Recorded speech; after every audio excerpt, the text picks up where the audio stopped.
Have you ever felt like a stranger in your own family? Like the people who raised you did not truly see your heart? I lived through that exact feeling, the very day my mother's will was read. My older brother, Robert, walked away with our beautiful family estate. It was worth $850,000. He got the cash, the luxury cars, and all the glory. All I was left with was a heavy, old mahogany desk and a basement full of dusty boxes. Robert laughed at me. He called me a failure who would just waste away. But my brother did not know one thing. My mother was playing a much deeper game. She was not just leaving me an old piece of furniture. She was leaving me a test of my soul. Before I tell you about the shocking secret I found hidden inside that old desk and how it changed my life forever, I have a small favor to ask. We love hearing from our community. So please, take a moment to comment below and tell us which city or state you are watching from today. We truly value your presence here. Please note, while this story is a creative narrative crafted for your entertainment, the message regarding character and integrity is very real and very important. The morning air in late October was crisp, and the wind carried the scent of fallen oak leaves across the pavement. I remember walking toward the law office of Mr. Harrison, my coat buttoned tight against the chill. My heart felt heavy, not just because of the cold, but because it had been exactly 3 weeks since we laid our mother, Eleanor, to rest. She was a woman of grace, a woman who always spoke of family as the only true anchor in this life. I believed her. I truly did. As I reached the old brick building downtown, I saw my brother Robert's silver Mercedes parked right out front.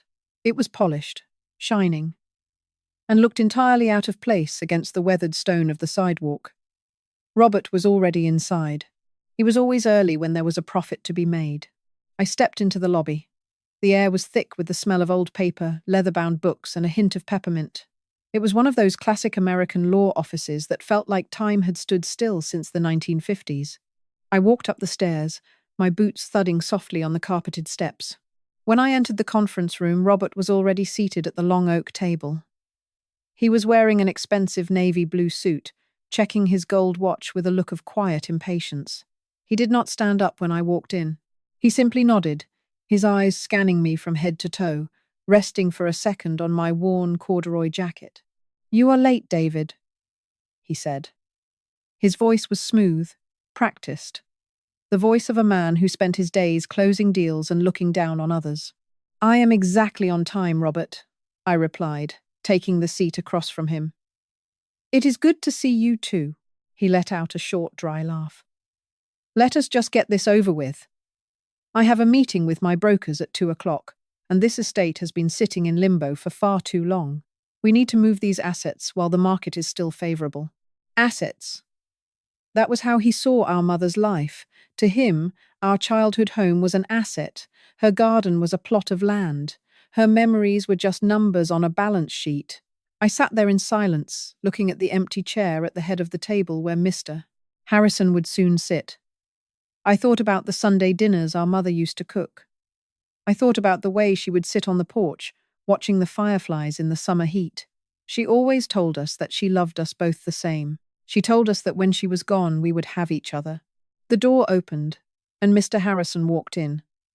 He was a man in his late 70s, with white hair and a kind, tired face. He had been our family lawyer for over 30 years. He carried a thick manila folder, which he placed carefully on the table. He looked at both of us, his eyes lingering on me with a touch of what I thought was pity. "Thank you both for coming," Mr. Harrison said, his voice gravelly but steady. Eleanor was a remarkable woman. She took great care in preparing this document. She wanted to make sure that her wishes were carried out exactly as she intended.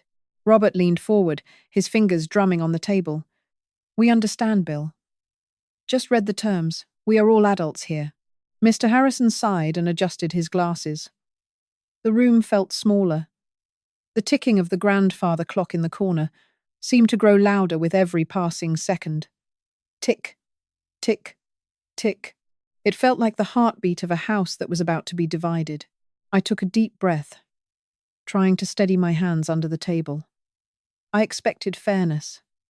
I expected the equality my mother had preached every single day of our lives. But as Mr. Harrison broke the wax seal on the envelope, I felt a sudden, cold knot of dread form in the pit of my stomach. This was the moment. The day of judgment. And as the lawyer cleared his throat to begin, I realized that my life and my relationship with my only brother was about to change forever. Mr. Harrison took a long breath, adjusted the paper in his trembling hands, and began to read the final will of Eleanor Vance. The language was formal, filled with legal terms that seemed to drain the life out of my mother's memory. But then he reached the section regarding the distribution of property. To my eldest son, Robert, Mr. Harrison read, his voice echoing in the silent room. I leave the entirety of the family estate, including the main house and the surrounding 5 acres of land. Furthermore, I leave to him the bulk of my liquid savings and investment accounts, totaling $750,000. I felt the air leave my lungs. $750,000. And the house. The house alone was worth at least $850,000 in today's market. It was a fortune. It was a legacy. I looked at Robert. He did not look surprised. He leaned back in his chair, a small, smug smile tugging at the corners of his mouth. He looked like a man who had just won a game he knew was rigged in his favor. And, Mr. Harrison continued, his voice dropping an octave, to my younger son, David, I leave my old wooden mahogany desk, located in the study, along with the entire contents of the basement. Silence. A heavy, suffocating silence filled the room. I sat there, frozen. I felt like I had been slapped in the face in front of a crowd of people. A desk? An old, heavy piece of furniture that had been sitting in the corner for 40 years. And the basement? The basement was where we kept the broken Christmas ornaments, the rusted garden tools, and the boxes of old newspapers. It was essentially a graveyard for things that were no longer useful. Is that all? I asked. My voice sounded thin, like a ghost of itself. Mr. Harrison looked at me, his eyes full of a strange, unreadable expression. That is the extent of the specific bequests, David. The remainder of the personal effects are to be divided at your discretion, but the real estate and the primary funds are strictly allocated to Robert. Robert stood up, buttoning his suit jacket with a sharp, decisive flick of his wrist. Well, he said, looking down at me, I suppose that settles it. Do not take it personally, David. Mom always knew I had a better head for business. She probably figured you would just waste the money on your art projects or some traveling whim. She wanted the family legacy to be in stable hands. Stable hands? I whispered. I felt a heat rising in my chest, a mixture of anger and a deep, soul-crushing sadness. Robert, we grew up in that house. I took care of her for the last 3 years while you were off in the city. I was the one who sat with her every night. And she leaves me. The basement? Robert shrugged, unmoved by my pain. The will is the will, David. Maybe she thought you liked that old desk. It is a nice antique, I suppose. Anyway, I have a lot of work to do. I'm going to put the house on the market by the end of the month. It is too much upkeep for one person. And the equity is just sitting there doing nothing. You are selling it? I cried out. Our home? It is a house, David. Not a temple, Robert snapped. I suggest you get your things out of the basement by next weekend. I want the place staged and ready for the first open house. He turned to Mr. Harrison, shook his hand firmly, and walked out of the room without looking back at me once. I stayed in my chair, staring at the polished wood of the conference table. I felt small. I felt forgotten. I felt like the mother I loved had somehow seen me as less than my brother. I thought about all the times she told me I was her heart. I thought about the nights we spent talking about life and art, while Robert was too busy to call. How could she do this? Why would she leave everything to the son who treated her like an obligation, and nothing to the son who treated her like a treasure? Mr. Harrison reached over and placed a hand on my arm. David, he said softly, your mother was a very wise woman. She knew exactly what she was doing. Go and take that desk. Move it to your home. And do not forget to clear out that basement. Every bit of it. I looked at him, searching for some kind of answer in his weathered face. But he simply nodded and began packing his files. I left the office in a daze. The world looked different now. The colors seemed a bit duller, the air a bit colder. I was a man with an old desk and a basement full of junk, while my brother was a man with a mansion and $1 million. At that moment, I felt like I had lost my mother for a second time. But as I drove toward our old home to begin the long task of packing, I had no idea that the real inheritance had not even been mentioned in that room. I had no idea that my mother's greatest lesson was waiting for me, hidden in the shadows of the basement I had just been gifted. The walk from the lawyer's office to the parking lot felt like a walk through a thick grey fog. My mind was spinning. I kept hearing the words over and over again in my head. $750,000, the family estate. And for me, a basement. A desk. It felt like a bad dream, the kind you cannot wake up from, no matter how hard you try. I reached the sidewalk and stopped. The sun was trying to peek through the clouds, but it did not feel warm. Robert was leaning against his silver Mercedes, checking his phone. He looked like he belonged on the cover of a business magazine. When he saw me, he did not offer a hand or a word of comfort. Instead, he tucked his phone into his pocket, and that smirk appeared. It was a slow, creeping smile that did not reach his eyes. It was the look of a man who had played a high-stakes game of poker and walked away with every single chip on the table. He looked at me, and I felt smaller than I ever had in my life. "Do not look so miserable, David," he said. His voice was casual, almost light-hearted, as if we had just finished a friendly lunch instead of a meeting that stripped me of my heritage. "You had to know this was coming." Mom was a practical woman. She spent her whole life building that nest egg, and she wanted to make sure it was not squandered. I looked at him, my voice trembling. Squandered? Robert? I was her son. I am her son. I lived 5 minutes away from her. I mowed her lawn every Saturday for 10 years. I took her to every doctor's appointment. I held her hand when she was scared. Does that count for nothing? Robert let out a sharp, mocking breath. He took a step toward me, and I could smell his expensive cologne. It smelled like success and cold, hard ambition. "David, you are a dreamer," he said, shaking his head with a fake kind of pity. "You spend your days painting pictures that barely sell and living in a studio that is smaller than my walk-in closet. Mom saw that. She knew you were an artist, a sensitive soul. But she also knew you had no head for the real world. If she had given you half of that money, you would have just used it to fund some art gallery in the city or spent it on supplies and travel. Within 2 years, it would have been gone. Poof. Vanished." He paused, letting his words sink in. I felt a stinging behind my eyes, but I refused to let him see me cry. I would not give him that satisfaction. I, on the other hand, Robert continued, his voice growing more confident, know how to make money grow. I know how to invest. I know how to leverage assets. Mom knew that by giving the estate to me, the Vance name would actually mean something in this town. I am going to turn that 750,000 into millions. I am going to build a life that people will respect. That is what she wanted. She wanted a legacy of power, not a legacy of, well, whatever it is you do.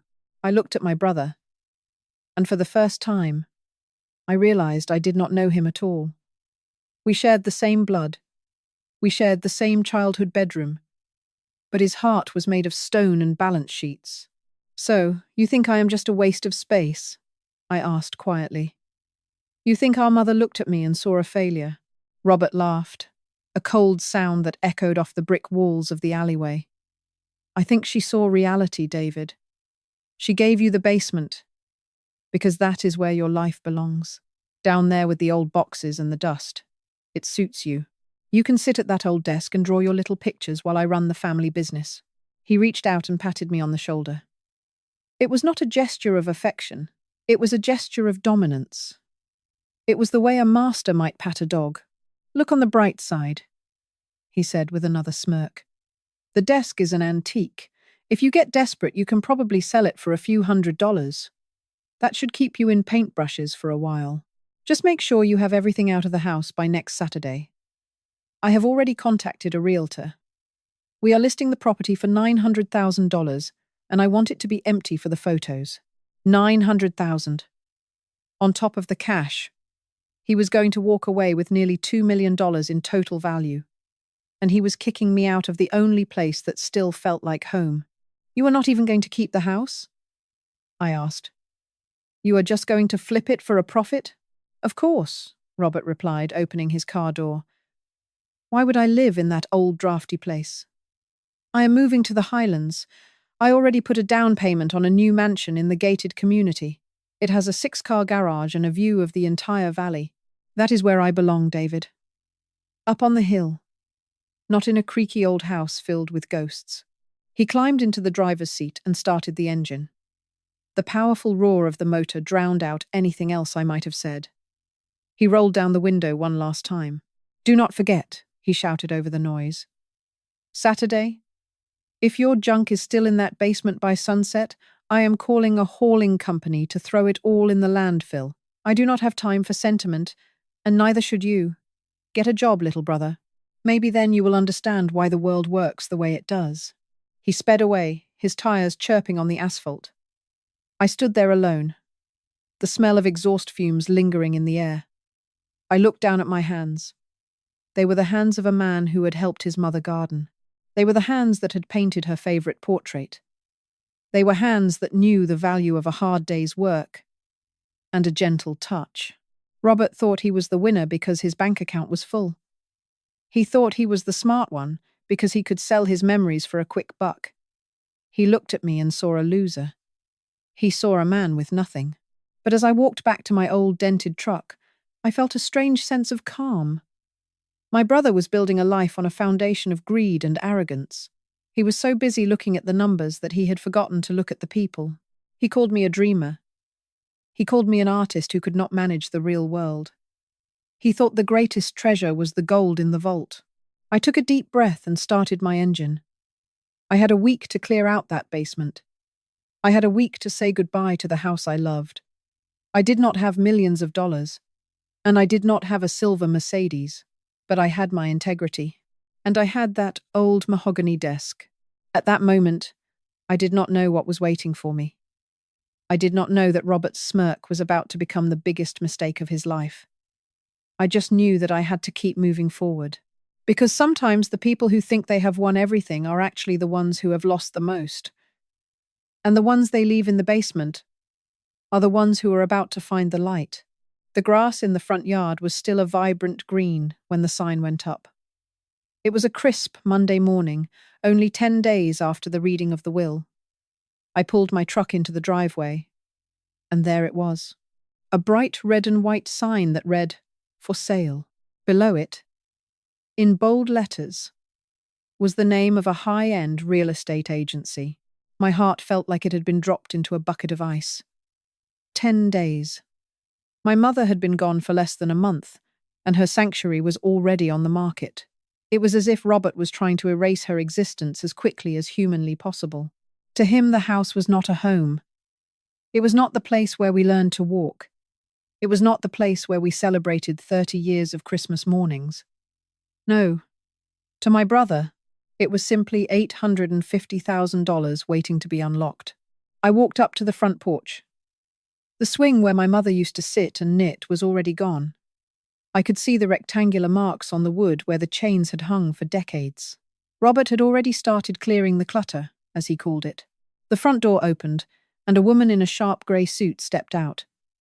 She was followed by Robert.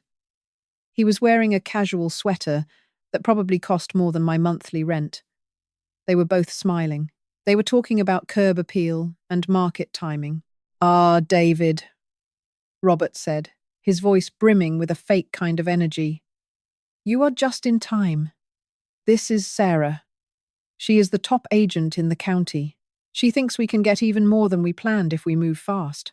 Sarah nodded at me, a professional, practiced smile on her face. "It is a lovely property, David. very traditional. But we need to modernize the feel. We need to make it look like a blank slate so the buyers can imagine their own lives here. A blank slate. Those words cut through me like a knife. They wanted to strip away the soul of the house. They wanted to paint over the walls where we had marked our heights with a pencil every year. They wanted to tear out the wallpaper in the kitchen that our mother had picked out with so much joy. Robert looked at me, ignoring the pain on my face. Sarah says the staging company is coming tomorrow. They are going to bring in all new furniture. Modern stuff, sleek stuff. So, if there is anything left in that basement you want, you have until 5 o'clock today. After that, the junk haulers are coming to clear the rest. We need the space for the new look. I looked at my brother, really looked at him. I wondered where the boy I used to play catch with had gone. Robert, how can you do this so fast? Do you not feel anything walking through these halls? Does it not bother you that her scent is still in the air? Robert sighed, the sound of a man who was losing his patience. David, we have been over this. Sentiment does not pay the bills. This house is sitting on $850,000 of equity. In this market, that could drop in a heartbeat. I am not going to gamble with my inheritance just because you want to cry over some old wood and brick. It is a building. That is all. He turned back to Sarah, discussing the price again. $850,000. He said it so easily, like it was just a number on a screen. I walked past them into the house. It felt cold. The family photos that used to line the hallway were already gone. There were pale shadows on the wallpaper where the frames used to hang. My mother's piano was gone. Her favorite armchair was gone. The house felt like a hollow shell. It felt like it was mourning right along with me. I went down to the kitchen. I remembered the smell of apple pie and the sound of the radio playing soft jazz on Sunday afternoons. Now, the counters were bare. Everything had been packed into cardboard boxes and shoved into a corner, labelled donations. Our neighbour from next door, Mrs. Gable, came to the back door. She was 82 years old and had been my mother's best friend for half a century. Her eyes were red and swollen. "Oh, David," she whispered, her voice shaking. "I saw the sign. I cannot believe it. Eleanor would be heartbroken to see her roses being trampled by those photographers. Why is he in such a hurry?" I took her hand. "I do not know, Mrs. Gable. He says it is just business." "Business?" She spat the word out with a rare bitterness. "Your mother spent 40 years making this neighborhood a community, and he is treating it like a used car. He does not understand. You cannot put a price on the walls that heard your first words. He is selling his own history, and he does not even care." She was right. Robert was selling the only thing that truly mattered, and he was doing it for a check. He wanted the mansion on the hill. He wanted the gated community where nobody knew his name, as long as his car was expensive enough. By the end of the day, the house was stripped bare. I watched from my truck as the staging company moved in white, soulless couches and glass tables. They replaced my mother's warm yellow light bulbs with cold blue ones. They made the house look like a hotel. As I drove away, I looked in the rearview mirror. The for sale sign caught the late afternoon sun. Within less than 1 month, my brother had successfully closed a deal for $850,000. He had the money. He had the win. But as I pulled away, I realized something. Robert had the money, but he no longer had a home. He had burned the bridge to his past to build a golden road to his future. I, on the other hand, was heading back to my small apartment with a load of boxes from the basement. I had no millions. I had no estate, but I had the memories. And as I looked at the old mahogany desk strapped into the back of my truck, I felt a strange sense of peace. My brother thought he was clearing out the junk. He thought he was getting rid of the past to make room for his wealth. He was so busy counting his $850,000 that he never bothered to look inside the things he was throwing away. He was erasing our mother's life, but in his greed, he was also erasing the map that led to the real treasure. Robert had sold the house. He had sold the past. But the future was currently sitting in the back of my old truck, hidden inside a desk that he thought was worthless. Sometimes the fastest way to lose everything is to be in too much of a hurry to gain it all. While I was hauling boxes of old clothes and rusted garden tools into the back of my aging truck, my brother Robert was stepping into a completely different world. It only took him 3 weeks to finalize the sale of our childhood home. $850,000. That was the price he put on our history. He did not blink. He did not hesitate. He simply took the check and moved on to what he called his real life. Robert did not just move across town. He moved to a place called Stonehaven Estates.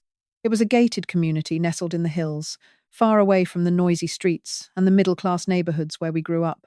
To get there, you had to pass through a massive stone entrance with iron gates that looked like they belonged to a fortress. There was a security guard in a booth who checked every car. It was the kind of place where people paid a premium for the privilege of being left alone.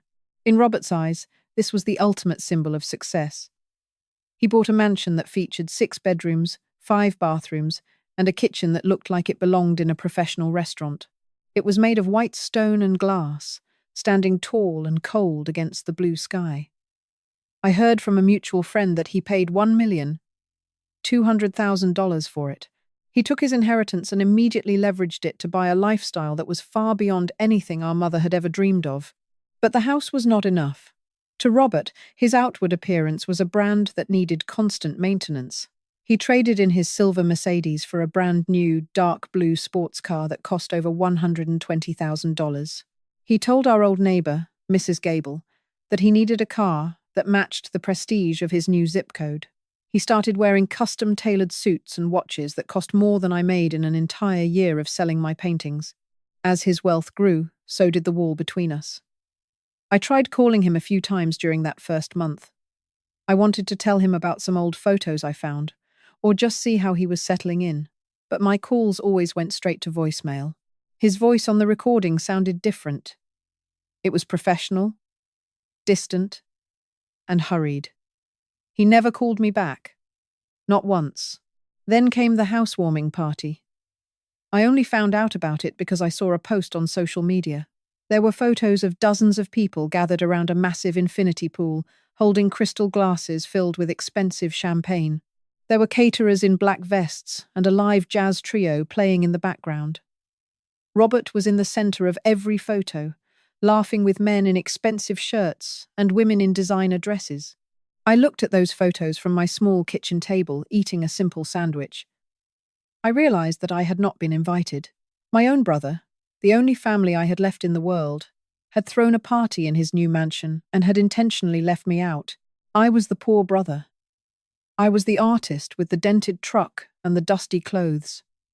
I did not fit the aesthetic of Stonehaven Estates. I was a reminder of the life he was trying so hard to forget. It hurt. I will not lie and say it did not. To be cut off so completely by someone you grew up with is a special kind of pain. It is a slow, cold ache in the chest. I realized that Robert was not just buying a house. He was buying a new identity. And in that new identity, there was no room for a brother who lived in a small apartment and spent his days in the basement of a dead woman's house. He was building a life out of glass and stone, surrounded by people who only liked him for his money. He thought he was moving up in the world. He thought he was winning. But as I watched the sun set from my small balcony, I couldn't help but feel that my brother was becoming a stranger. He had the mansion, the gate, and the security guard. He had everything he thought he wanted, but he was also completely alone in a house that was too big for a man with such a small heart. While Robert was hosting parties in his mansion, I was back at our old house, spending my final days in the basement. My brother had given me until Saturday at 5 o'clock to clear everything out. It was a daunting task. The basement was a large, damp space with concrete walls and a low ceiling. It was filled with 40 years of a life lived with love and care. The air down there was thick with the scent of old paper, cedar, and a hint of laundry detergent from the old washer in the corner. Dust motes danced in the single beams of light that filtered through the small, high windows. To anyone else, it looked like a hoard of junk. To Robert, it was a nuisance to be hauled away to the landfill. But to me, every box was a time capsule. I spent hours sitting on the cold floor, going through old cardboard boxes. I found a plastic tub filled with our old holiday decorations. There were the hand-painted ornaments we made in kindergarten. There was the tinsel that was so old it had lost its shine. I remembered the way my mother's face would light up when we would bring these boxes up to the living room every December.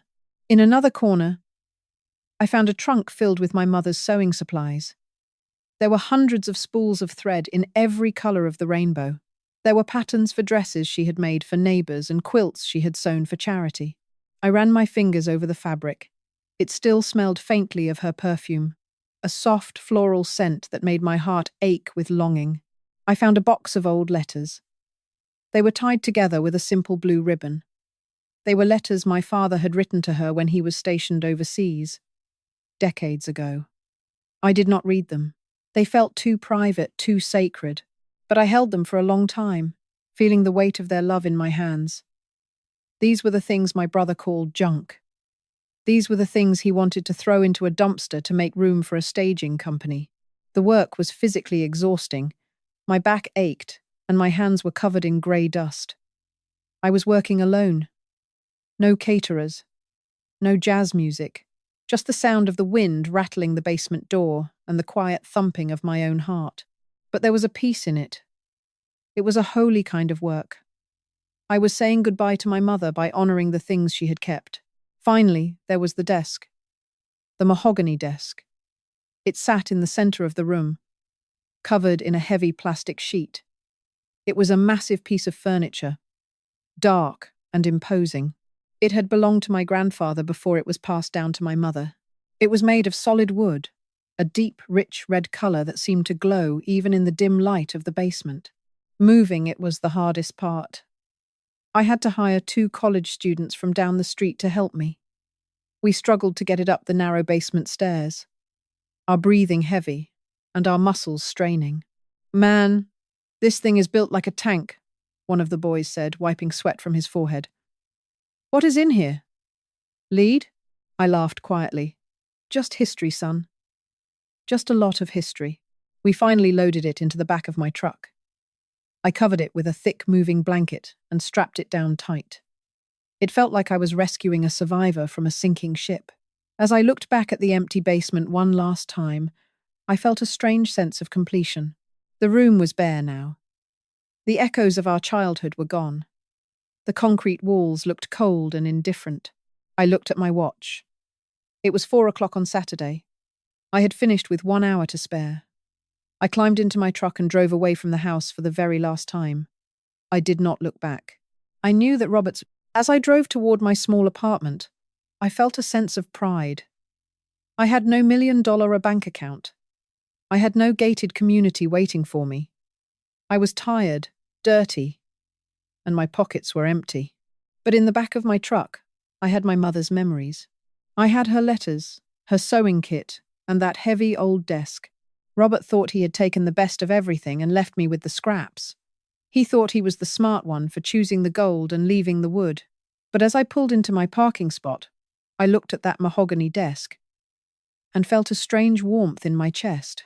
Sometimes the world looks at a pile of dust and sees nothing. But an artist looks at the dust and knows that it is all that remains of a star. I did not know it yet, but the dust in that basement was about to settle, and underneath it was a light that would change my world forever. My mother had left me a test, and while my brother was busy building his house of cards, I was finally bringing the foundation of my new life home. My apartment was not much to look at. It was a small, 1-bedroom unit on the 3rd floor of an old brownstone building. The floors creaked, the heater hissed in the winter, and the kitchen was barely big enough for 2 people to stand in at the same time. But it was mine. It was a place filled with my paintings, my books, and a quiet peace that I had worked hard to build. When the 2 young men finally pushed the mahogany desk into the center of my small living room, the space seemed to shrink. The desk was massive. It looked like a giant from a different era, standing in a modern world. It was out of place, yet it felt more like home than anything else in the room. "Are you sure you do not want us to move it against the wall, sir?" one of the boys asked, wiping his brow for the 10th time. "No," I replied, my eyes fixed on the dark wood. "Just leave it there for now. I need to get a good look at it. Once they left and the sound of their heavy footsteps faded down the hallway, I sat on the floor in front of the desk. I was exhausted. My muscles ached from the move, and my heart was still heavy from the events at the lawyer's office. But as I sat there, the late afternoon sun began to stream through my window. The light hit the surface of the desk, and for the first time in my life I truly saw it. Growing up, the desk had just been a piece of furniture in my mother's study. It was where she kept the household bills and wrote her thank you notes. It was always covered in papers and calendars, but here, stripped of its clutter, it was a work of art. The mahogany was a deep, rich red, almost the color of a fine wine. The grain of the wood flowed across the surface like the waves of a calm sea. It was solid. It was honest. It had a weight to it that was not just about pounds and ounces. It was the weight of time. This desk had lived through the Great Depression. It had stood through wars and weddings. It had felt the hands of my grandfather and my mother. I reached out and ran my hand along the edge. The wood was cool and smooth. My mother had always insisted on using real lemon oil to polish it, and I could still catch a faint, lingering scent of citrus. I began to realize that this desk represented everything my brother Robert despised. It was old. It was heavy. It was not easy to move or easy to sell for a quick profit. To Robert, it was a burden. To him, it was a relic of a past that held no value. But as I sat there, I felt a deep sense of gratitude. My mother had given me this desk. She had chosen me to be its guardian. I thought about the way Robert had laughed at me. He had his $1 million mansion and his fancy sports car. He had a house filled with new, expensive things that were made by machines in a factory. Those things had no soul. They had no story. But I had this. I had a piece of our history. I spent the next hour just cleaning the surface with a soft cloth. I moved slowly, almost like I was in a trance. I polished the brass handles until they shone like gold. I wiped away the dust that had accumulated in the ornate carvings on the legs. With every stroke of the cloth, I felt closer to my mother. I felt like I was taking care of her, even though she was gone. The desk was not just wood and brass. It was a silent witness. It knew our family secrets. It knew the sound of my mother's laughter and the sound of her quiet sighs when the bills were high. Robert thought I was the loser because I walked away with an old piece of furniture. But as the sun set and the shadows lengthened in my small apartment, I felt richer than I ever had in my life. I was holding on to something that could not be bought with a check. I was holding on to a legacy that was carved in mahogany and polished with love. The next morning I woke up early. The sun was just beginning to touch the rooftops of the city, and my apartment was filled with a soft blue light. The first thing I saw when I opened my eyes was the desk. It looked even more magnificent in the morning light. I decided that I was going to give it a deep cleaning. I wanted to empty every drawer and make sure there was no dust left from its time in the basement. I started at the top. There were small cubby holes for stationery and little drawers for stamps and paper clips. Everything was built with such precision. Even after nearly 100 years, the wood fit together perfectly. I moved to the larger drawers on the right side. They slid out with a soft wooden shushing sound. I wiped them down and put them back. Then I moved to the bottom drawer on the left. This drawer was different. When I tried to pull it out, it resisted. It did not feel stuck because of age or swelling wood. It felt restricted. I pulled a little harder, and it moved about 4 inches before it hit something solid. I frowned. I reached my hand inside, feeling around the back of the drawer, but I could not find any obstruction. That is strange, I muttered to myself. I sat back on my heels and looked at the desk from the side. I compared the depth of the drawers on the right to those on the left. To a casual observer, they looked identical. But as an artist, I have spent my life studying proportions and measurements. My eyes told me that something was wrong. The drawer on the left was not as deep as the others. There were at least 3 inches of space missing at the back. My heart began to beat a little faster. I remembered my grandfather once telling me that the old craftsmen loved to hide things. They lived in a time when banks were not always trusted, and people wanted a safe place for their most precious items. I pulled the drawer out as far as it would go. I took a flashlight from my kitchen and shone it into the dark cavity of the desk. At first, all I saw was more dark wood. But then, I noticed a small, circular indentation in the frame at the very back. It was tiny, no bigger than a dime. I reached in and pressed it. Nothing happened. I tried sliding it to the left. Nothing. Then, I pushed it in and slid it upward. A sharp, metallic click echoed in the quiet room. I jumped back, my heart thumping against my ribs. It was a sound I had never heard in our house before. It was the sound of a secret being unlocked. I looked back at the desk. A small panel at the very back of the drawer space had popped forward by about half an inch. With trembling fingers, I reached in and pulled the panel away. It was a false back. Behind it was a hidden compartment, lined with faded green velvet. My breath caught in my throat. This was not a fluke. This was a deliberate piece of mechanical genius. Inside the compartment, there were two items. The first was a small leather-bound journal. The leather was cracked and worn, but it felt soft, like a well-used glove. The second item was a heavy brass key. It was an old-fashioned key, the kind that belonged to a safe or a heavy door. I sat there on the floor, the false panel lying beside me. I felt like I had just stepped into a different world. My mother had lived in that house for 40 years. She had used this desk every single day. Did she know about this? Or was this a secret that had been waiting for me to find it? I reached out and touched the cover of the journal.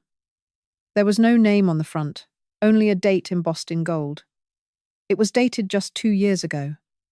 This was not my grandfather's journal. This was my mother's. I realized then why the desk had been left to me. It was not because I was the artistic son who would appreciate the wood. It was not because Robert would have sold it. It was because my mother knew that I would be the one to clean it. She knew I would be the one to cherish it. She knew that my patience and my love for the past would eventually lead me to this very moment. Robert was too busy looking at the big picture. He was too busy looking at mansions and luxury cars.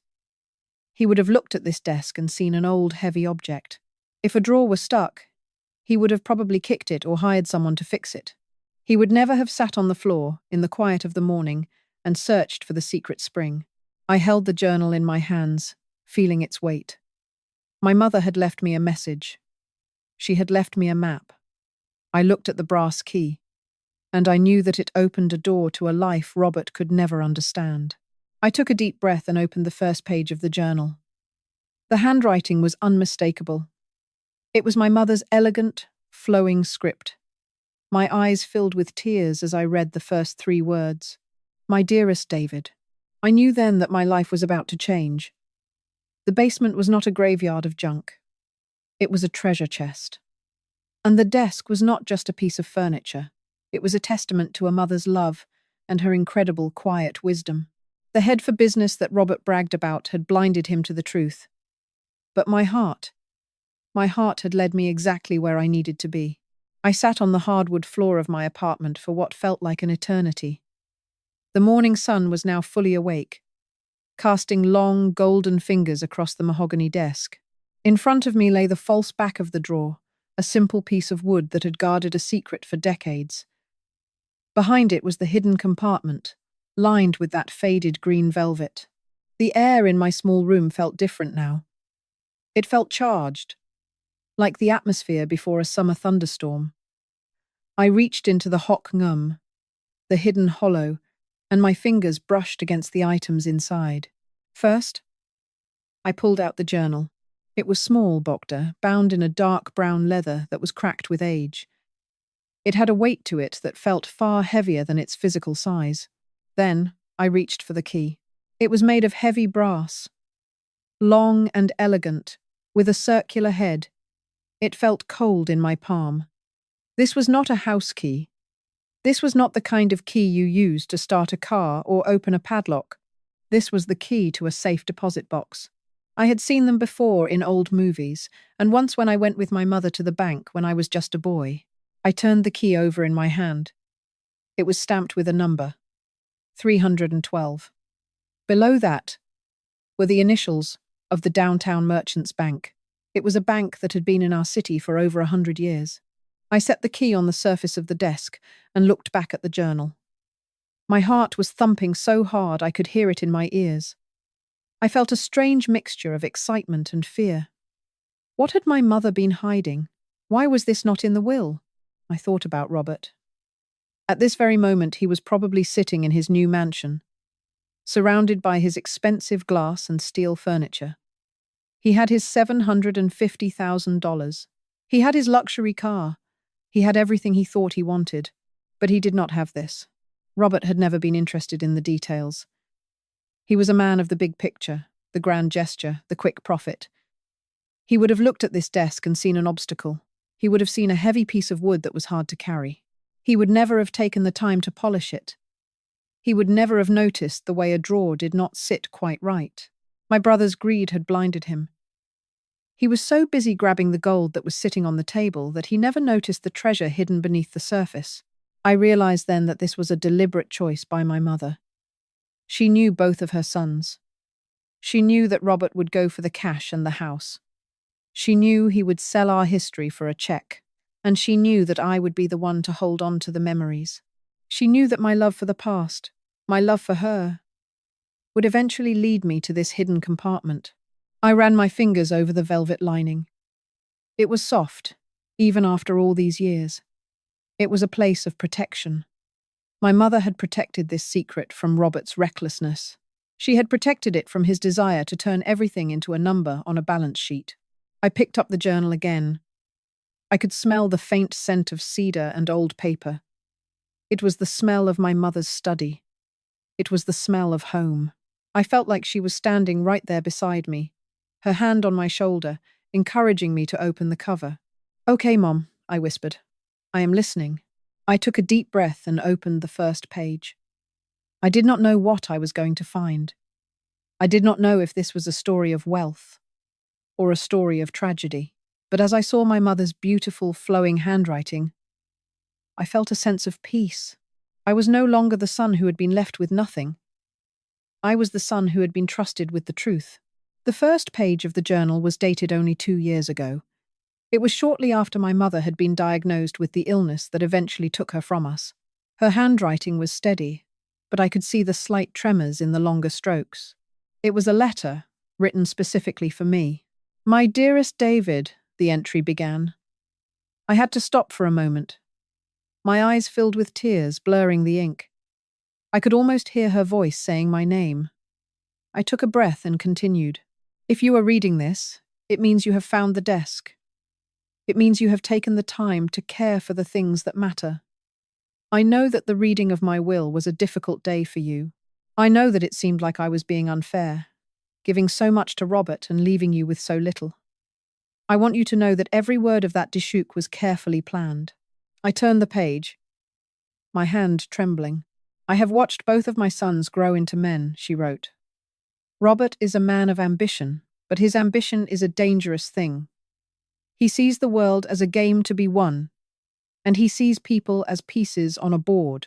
He has always been reckless with his heart and with his money. I knew that if I left the entire estate to both of you, Robert would find a way to take your share. He would have pressured you, or tricked you, and in the end, you would have both been left with nothing but bitterness." I stopped and looked out the window. She was right. Even back when we were children, Robert would always find a way to trade his broken toys for my new ones. He was a master of the deal, even then. "I gave Robert the house and the money," the journal continued, "because I knew he would use it to build his own world. I knew he would sell the house. I knew he would buy his mansion and his fast cars. I wanted him to have what he thought he wanted, so that he would leave you alone. I wanted him to be so blinded by his own success that he would not look twice at what I left for you." I felt a chill run down my spine. My mother was not just a kind woman. She was a strategist. She had used Robert's own greed to hide me from him. "The key in the compartment belongs to a safety deposit box at the downtown Merchants Bank," she wrote. "Inside that box, you will find the real inheritance. It is not just money, David. It is security. It is a future." It is the result of 40 years of careful saving and wise investments that your father and I made together. We kept it a secret from everyone, especially from Robert. We knew that he would squander it on risky business deals and a lifestyle he could not sustain. She went on to explain the value of what was inside. She spoke of stocks that had been growing since the 1980s. She spoke of bonds and a collection of rare gold coins that my grandfather had started before the Great Depression. The value of what is in that box, she wrote, is nearly 3 times what Robert received from the sale of the house. It is yours, David. All of it. I am giving it to you because I know you will respect it. I know you will use it to continue your art, to live a life of meaning, and to help others. You have the heart of a gardener, my son. You know how to make things grow. Robert only knows how to harvest. I sat back against the wall, the journal resting on my lap. 3 times the value of the house. That was over $2 million. $500,000.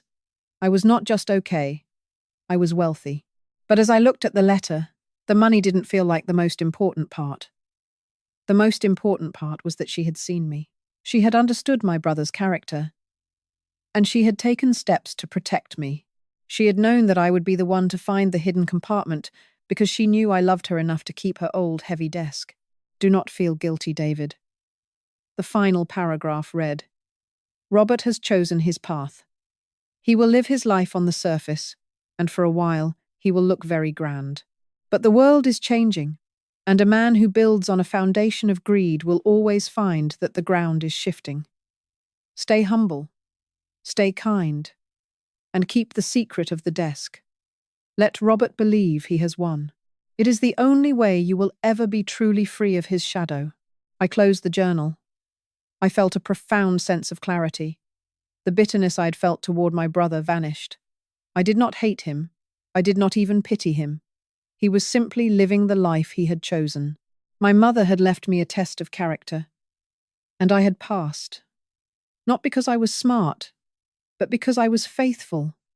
I looked at the brass key on the desk. Tomorrow, I would go to the bank. Tomorrow, my life would change. But for tonight, I just wanted to sit in the quiet of my apartment and be with the memory of the woman who had loved me enough to hide a fortune in a drawer. She had given me a legacy of wisdom, and that was worth more than all the gold in the world. The morning air in the city felt different today. It was a crisp, clear Tuesday, the kind of day where the sun hangs low and bright, casting long shadows across the pavement. David walked down the sidewalk, his hand deep in his coat pocket. His fingers were wrapped tightly around a small, cold piece of brass. It was a key, a simple, heavy key, that felt far more significant than its size suggested. He was heading toward the Chase Bank on the corner of Main and Elm. It was a grand building, with tall stone pillars and large glass windows that reflected the blue sky. For a man of David's age, 72 years of life usually meant he had seen most of what the world had to offer. He had seen the ups and the downs. He had worked hard, saved what he could, and lived a life of quiet dignity. But today, his heart was racing like a young man's. He felt a fluttering in his chest, a mix of nervous energy and a strange sense of reverence. He wasn't just going to the bank to check a balance. He was going to uncover a secret. As he pushed open the heavy glass doors of the bank, the cool, conditioned air hit his face. It smelled of floor wax and old paper. It was a familiar, comforting smell. The lobby was quiet, with only a few people standing at the teller windows. David walked toward the desk labeled Private Banking and Vault Services. The woman behind the desk was middle-aged, with a kind smile and spectacles perched on the tip of her nose. She looked up and greeted him warmly.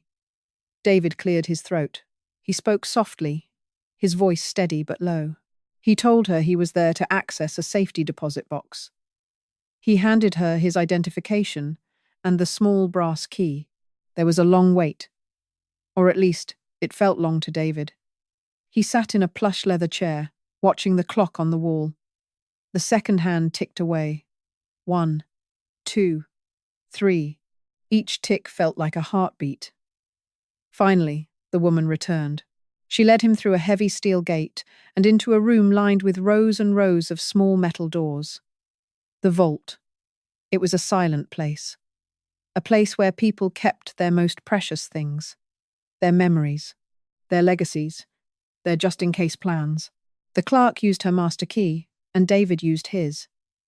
With a soft click, the door to box number 412 swung open. She pulled out a long metal container and carried it to a small private viewing room. She placed it on the table, nodded to him, and stepped out, closing the door behind her. David was alone. He sat down in the wooden chair. The room was small, lit by a single warm lamp. He looked at the metal box. It was heavy. He took a deep breath. Slowly, he lifted the lid. David's breath caught in his throat. He had expected papers, maybe some old photographs, perhaps a bit of jewelry. But what he saw was far more than he had ever imagined. His eyes widened as he began to look through the contents. At the very top were stacks of paper. Not just any paper. They were stock certificates. Old, high-quality paper with ornate borders. He recognized the names. Blue-chip companies. Companies that had grown and split and paid dividends for decades. There were bonds, too. Government bonds that had been maturing in the dark for a long time. Beneath the papers there was something else. Something heavy. David reached in and pulled out a small velvet pouch. When he opened it, a dull, golden glow spilled out onto the table. Gold coins. American eagles. They were beautiful. They felt heavy and substantial in his palm. He laid them out, one by one. There were dozens of them. David felt a sense of vertigo. He sat back, his hands trembling slightly.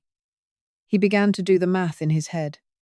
He looked at the denominations on the bonds. He looked at the number of shares on the stock certificates. He looked at the weight of the gold. It was a fortune. He spent the next hour carefully cataloguing everything. He moved slowly. He wanted to be sure. He used a small notepad he kept in his breast pocket to write down the figures. When he reached the bottom of the box, he found a final envelope.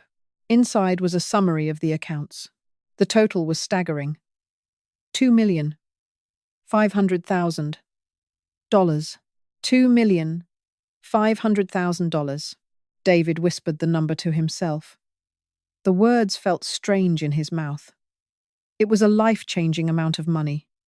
It was more than he had earned in 40 years of labor. It was security.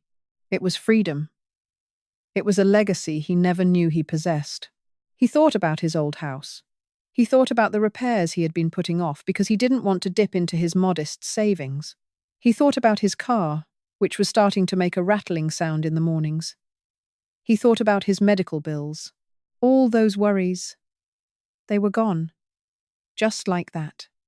In the silence of a small room in a bank vault, the weight of the world had been lifted off his shoulders. He felt a sudden surge of emotion.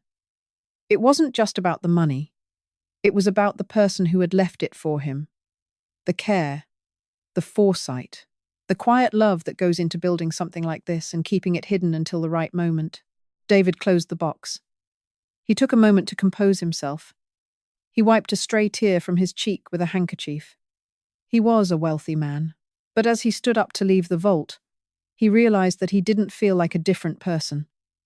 He was still David. He still liked his morning coffee black. He still liked his quiet garden. He still valued a good, honest day's work. He walked out of the vault and back into the bright sunshine of the street. The world looked the same. The cars were still rushing by. People were still walking dogs. The birds were still chirping in the trees near the park. But for David, everything had changed. He had a secret. A beautiful golden secret tucked away in a metal box. He walked home slowly. He didn't hail a taxi. He didn't run to a luxury car dealership. He just walked. He felt the pavement beneath his feet. He felt the warmth of the sun on his back. He was a millionaire. But more importantly, he was a man at peace. Success often makes people want to shout from the rooftops. When most people find themselves with a sudden windfall, the first thing they do is tell the world. They bought a big house. They buy a fast car. They wear expensive clothes that scream for attention. They want everyone to know that they have arrived. But David was not most people. In the weeks following his visit to the bank, David made a very deliberate choice. He chose silence. He chose to live exactly as he had before, but with one major difference.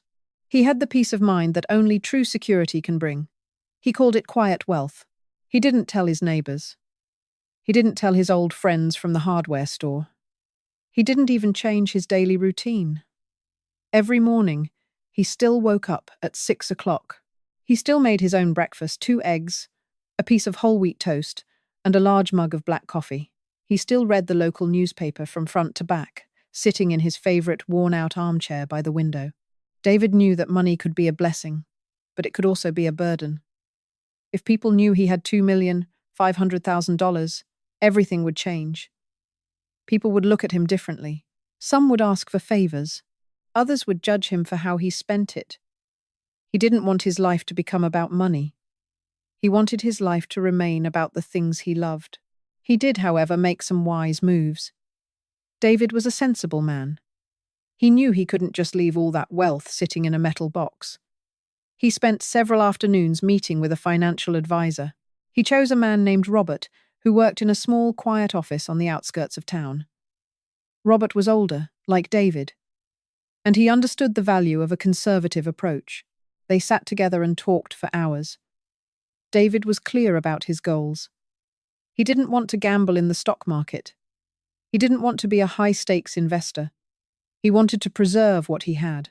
He wanted a steady income that would allow him to live comfortably for the rest of his days and perhaps leave something behind for a few charities he cared about. Together they moved the assets into safe, reliable investments. They set up a trust. They made sure the taxes were handled correctly. Everything was done with precision and care. It was all very professional, all very quiet. When the paperwork was finished, David felt a sense of profound relief. He went back to his house and looked around. It was a modest home, a small bungalow with a white picket fence and a garden that needed a bit of weeding. To anyone passing by, it looked like the home of an ordinary retiree. And that was exactly how David wanted it. He did allow himself a few small luxuries, but they were luxuries that only he would notice. He hired a local contractor to fix the roof and install new windows. He didn't choose the most expensive ones, he chose the ones that were the most energy efficient. He bought a new mattress, the kind that made his back feel 20 years younger. He started buying the high-quality coffee beans he had always admired, but felt were too expensive. These small things brought him a quiet joy. He wasn't trying to impress anyone. He was simply taking care of himself. His greatest passion had always been woodworking. In his garage, he had a small workshop. He had a few old saws and chisels that had belonged to his father. Now, with his newfound wealth, he decided to invest in his craft. He didn't buy a brand new fancy workshop. Instead, he bought a few high-quality tools that he had dreamed of owning for years. A beautiful hand plane, a set of professional wood-turning chisels, a sturdy, solid maple workbench. He spent his afternoons in the garage, the smell of cedar and pine filling the air. He made birdhouses for the park. He made small jewelry boxes for the nurses at the local clinic who had been kind to him over the years. He made a beautiful rocking chair, taking his time to sand every curve until it was as smooth as silk. One afternoon, a neighbor stopped by. It was Jim, a man who lived 3 doors down. Jim was a talkative fellow, always complaining about the price of gas or the state of the local roads. He saw David working on a cabinet. "That's a fine piece of work, David," Jim said, leaning against the garage door frame. "You know, you could probably sell those. Make a little extra cash. We could all use a little extra these days, right?" David smiled. He didn't say anything about the millions in the bank. He just nodded and wiped a bit of sawdust from his apron. "I just enjoy the work, Jim," David replied softly. "It keeps my hands busy and my mind clear. That's enough of a reward for me," Jim laughed. "Well, you always were a simple man. I guess some people are just happy with what they have." "I suppose so," David said, his voice warm and sincere. "I suppose so." As Jim walked away, David felt a deep sense of contentment. He realized That true wealth wasn't about the numbers in a bank account. It wasn't about the gold coins or the stock certificates. It was about the ability to choose how to spend your time. It was about the freedom to be yourself, without the pressure of the world's expectations. He was a man who had everything he needed. He had his health. He had his hobby. He had a roof over his head and a peaceful heart. He looked at the cabinet he was building. It was solid. It was honest. It was built to last. David knew that his life was a lot like that cabinet. It wasn't flashy. It didn't have gold leaf or expensive carvings. But it was strong. It was built on a solid foundation, and it was filled with something precious.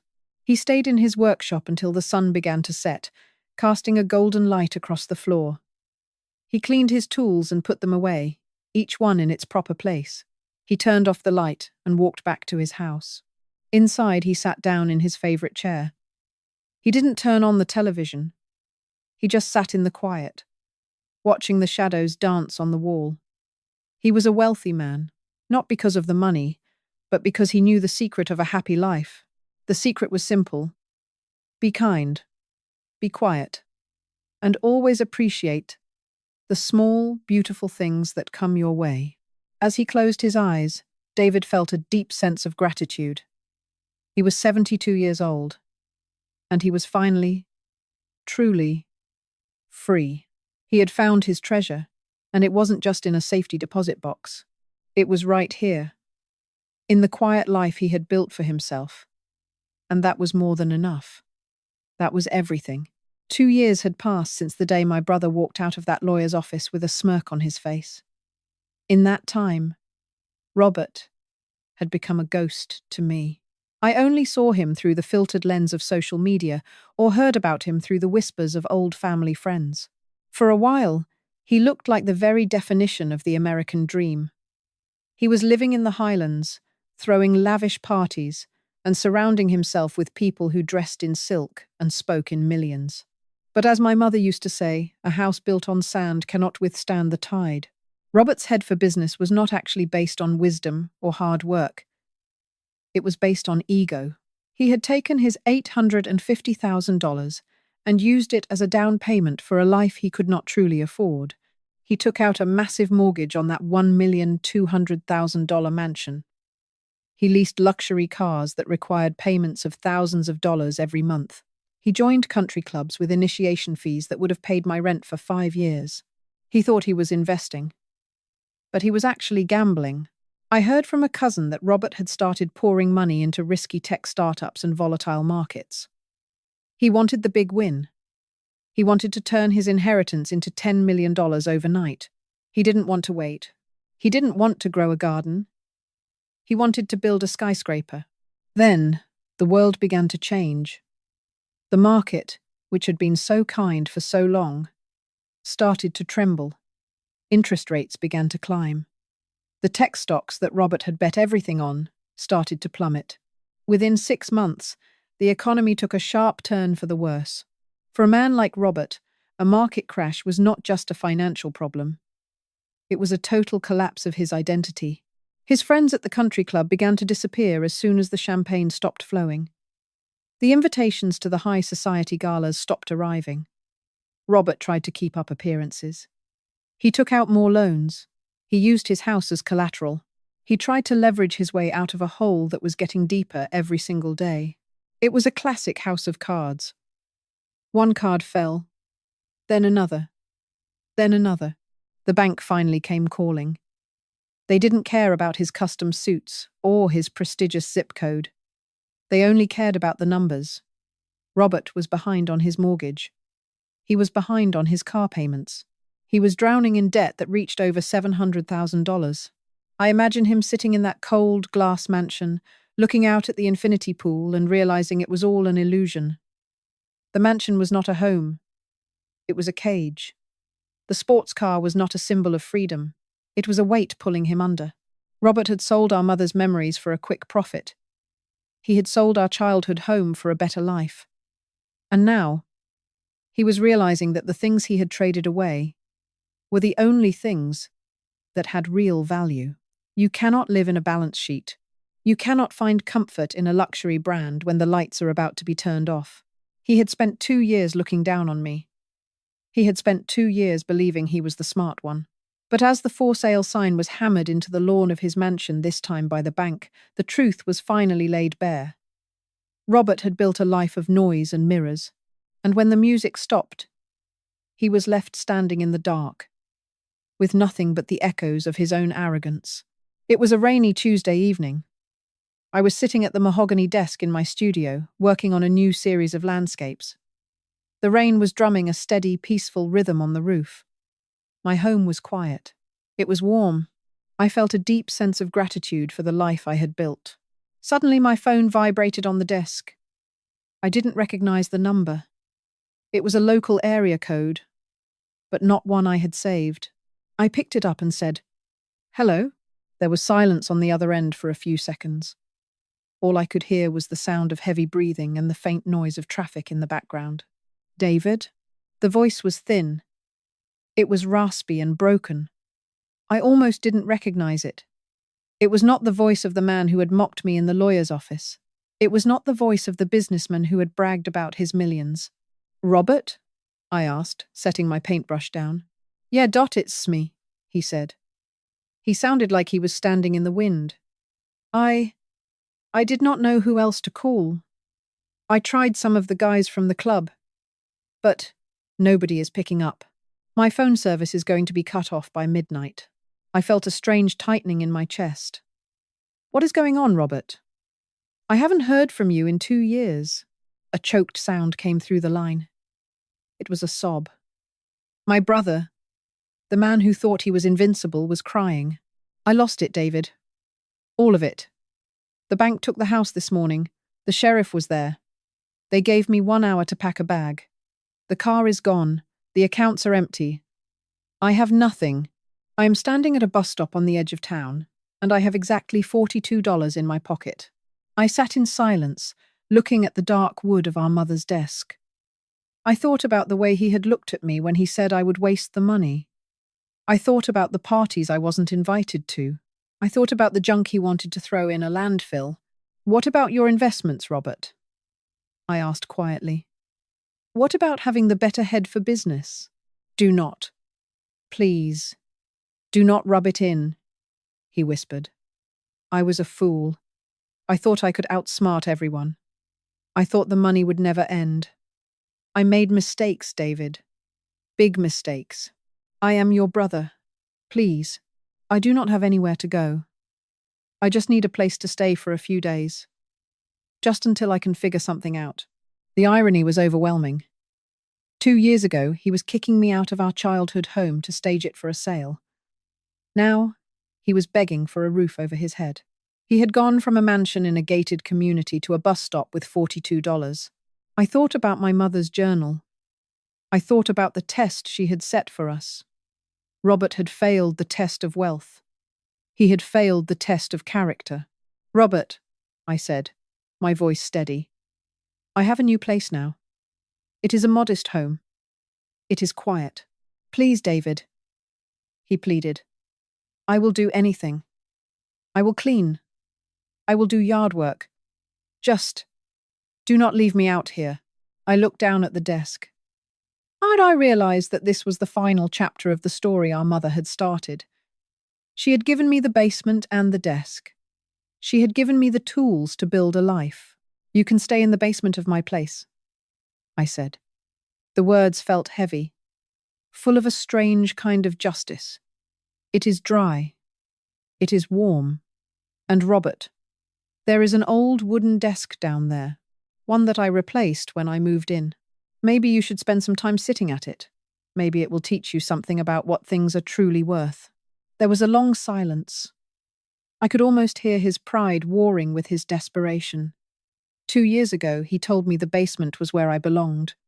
Now the basement was his only hope. "Okay," he whispered. "Okay. Thank you, David." I gave him my address and hung up. I sat there for a long time, the rain still drumming on the roof. I didn't feel happy. I didn't feel like I had won. I just felt a deep, profound sadness for a man who had to lose everything before he could even begin to find himself.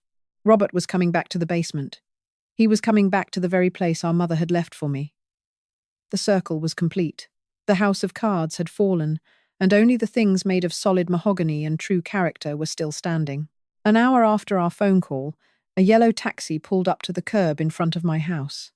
The rain had slowed to a drizzle, casting a hazy glow under the streetlights. I stood by the window and watched as the door opened. A man stepped out. But for a moment, I did not recognize him. He was stooped. His shoulders were hunched against the damp air. He was carrying a single, battered suitcase that looked like it had been pulled from a dumpster. This was Robert. This was the man who had sat in a leather chair and laughed as I was left with nothing but a basement. I opened the front door before he could knock.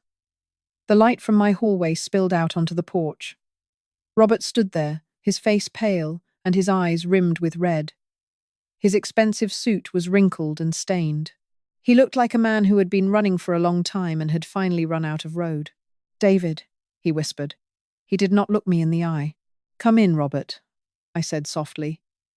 I did not feel anger. I did not feel a sense of triumph. I only felt a deep, quiet pity. He stepped into my living room and stopped. He looked around at the warm colours, the comfortable furniture, and the paintings on the walls. It was a modest home, but it was filled with light and the scent of cedar. He looked at the mahogany desk sitting in my studio. He stared at it for a long time, his lips trembling. "I remember that desk," he said, his voice cracking. "I remember when the movers took it away from the old house. I thought you were a fool for wanting it." "It was the best gift I ever received," I replied. I led him toward the back of the house, near the kitchen. I opened the door that led down to the basement. I flipped the switch, and the stairs were bathed in a warm, yellow light. "I have fixed it up down there," I explained. "It is dry and warm. There is a bed, a small kitchenette, and a bathroom. And over in the corner, there is an old wooden desk. It is not mahogany, but it is solid. I thought you might want to use it to start over, to write a new plan. A real plan." Robert walked to the top of the stairs and looked down into the shadows. He stood there for a long time, his hand gripping the railing until his knuckles turned white. I could see the struggle in his eyes. His ego was still there. Even after losing the mansion, the cars, and the $1 million bank account, his pride was still fighting for control. He looked at the basement, and then he looked at me. He saw my clean clothes. He saw my peaceful home. He saw that the artist he had mocked was now the one holding all the keys. "I cannot do it," he whispered. "Robert, it is a safe place to stay," I said. "You have nowhere else to go." "No," he said, his voice growing sharper. "I will not live in my little brother's basement. I will not sit at a junk desk in the dark while you live up here. I was the one with the head for business. I was the one Mum trusted with the estate. This is just a fluke. A mistake." He turned away from the stairs and grabbed his suitcase. His face was twisted with a sudden, bitter anger. It was the same look he had in the lawyer's office, only now it was fueled by desperation. "I will figure it out on my own," he snapped. "I do not need your charity. I will be back on top in 6 months. And you will still be here, painting your little pictures." He walked out the front door and back into the rain. I stood on the porch and watched him walk down the street until he disappeared into the darkness. I wanted to call out to him. I wanted to tell him about the journal. I wanted to tell him that our mother had planned for this, but I knew it would not matter. Robert did not want a home. He wanted a kingdom. And since he could not be a king, he chose to be a martyr. Today, Robert lives in a small, run-down shack on the very edge of town. It is a tiny place with a tin roof that leaks when it rains. He works a manual labor job at a warehouse, a job he hates with every fiber of his being. He spends his evenings alone, drinking cheap coffee and staring at the walls. He lost the inheritance. He lost the mansion. And he lost the respect of everyone who ever knew him. He still refuses to call me. Every few months, I send him a check through an anonymous lawyer, just to make sure he has enough to eat. I do not know if he knows it comes from me. I suspect he does, and that is why he never says thank you. As for me, I am still sitting at the mahogany desk. I realized then that my mother did not just leave me money. She left me a test of character. She knew that wealth is not something you carry in a wallet. It is something you carry in your soul. While Robert was busy building a house of cards, I was busy building a life worth living. Sometimes, the greatest treasures are hidden where you least expect them. They are in the dusty boxes, the old memories, and the things that the rest of the world overlooks. My mother's wisdom was the real inheritance. She taught me that greed always leads to a fall, but integrity creates a foundation that no market crash can ever destroy. I look at the desk, and I feel a sense of peace. The circle is complete. The lesson is learned. And the light that started in a dark basement is now filling my entire world. As I sit at this old mahogany desk today, the wood feels warmer and more beautiful than it ever has before. It has been over 40 years since our family first brought this piece of furniture home. Back then, it was just a place for my mother to keep her bills and her letters. We never knew. We never even suspected that it was a vessel for her greatest wisdom. The world often tells us that the person with the most toys wins. We are taught to chase the mansions, the prestige, and the symbols of power. My brother, Robert, believed that lie. He spent his life building a castle made of sand, and he was so busy looking at the height of his walls that he forgot to check the foundation. He traded his history for a check. He traded his family for a gated community. But he found out the hard way that you cannot find comfort in a luxury brand when your soul is empty. Today, Robert lives in that small, weathered shack on the edge of town. He is a man who had the world in his hands and let it slip through his fingers like dry sand. I do not feel joy in his fall, but I do feel the weight of the lesson he has given us. I realize now that my mother's will was not a punishment for me. It was a protection. She knew that wealth can destroy a man who lacks character, so she hid her treasure where only love and patience would ever find it. She did not just leave me money. She left me a future that was safe from the greed of the world. Sometimes the greatest things in life are the ones we overlook. They are found in the old boxes in the basement. They are found in the dusty corners of a childhood home. Most of all, they are found in the integrity we choose to live by every single day. If this story touched your heart, if you believe that a good name and a kind heart are worth more than $1 million, please take a moment to like this video. Your support helps us share these important lessons with others who might need to hear them today. And please, if you have not already, hit the subscribe button for elderly stories. We would be honored to have you as part of our community. We believe that the wisdom of the past is the best map for the future. As a final note, while this narrative was crafted for your entertainment, the values of character and honesty it presents are very real. They are the only treasures that truly last. Remember, the world might judge you by the size of your house, but the people who truly love you will judge you by the size of your heart. Thank you for spending your time with me today. May you find the hidden treasures in your own life, and may you always walk with peace. Thank you for watching.